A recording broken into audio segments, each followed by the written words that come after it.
In 1945 by Vannevar Bush, who was the President Roosevelt's science advisor. And Bush talked about what he called the Memex, which would be a box that would hold all of mankind's writings, and of course it would all fit in microfilm under your desk, but you'd be able to make trails of the different significant objects, and side trails commenting on them. And Doug was inspired by this, and I think I was inspired by it, but since it came out when I was 8, I'm not dead sure. Now, it has been taken as the beginning of hypertext. Well, I won't get to that one. Okay, so I should have had that up here. So Doug Engelbart was thinking about all these things, and in 1957 he had a vision of people being able to share work on screens, share documents on screens, and he saw this as, quote, raising collective IQ, meaning the ability of people to work together because the whole group is smarter. Whereas I've always believed that the IQ of the group was less than the IQ of any person. But he, at Stanford Research Institute, not part of Stanford University, he got grants from this guy, Bob Taylor.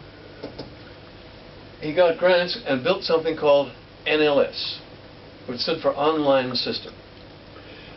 He invented, as everyone knows, the mouse. But that was only for one hand. In the other hand, using Doug's system, under the other hand, you had a 5-finger keyboard. So Doug still works on his NLS system with a mouse in one hand and the 5-finger and typing with the other seamlessly, not having to move to a regular keyboard, regular QWERTY keyboard. Unfortunately, well, we'll see what happens. So I had my ideas in 1960, which were entirely different. I came up with the word hypertext about here in 1963.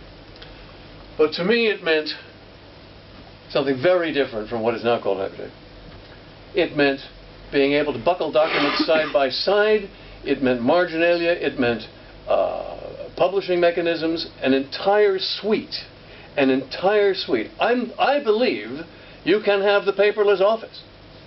It's a commonplace joke that, oh no, you can't have the paperless office like a paperless toilet, oh no.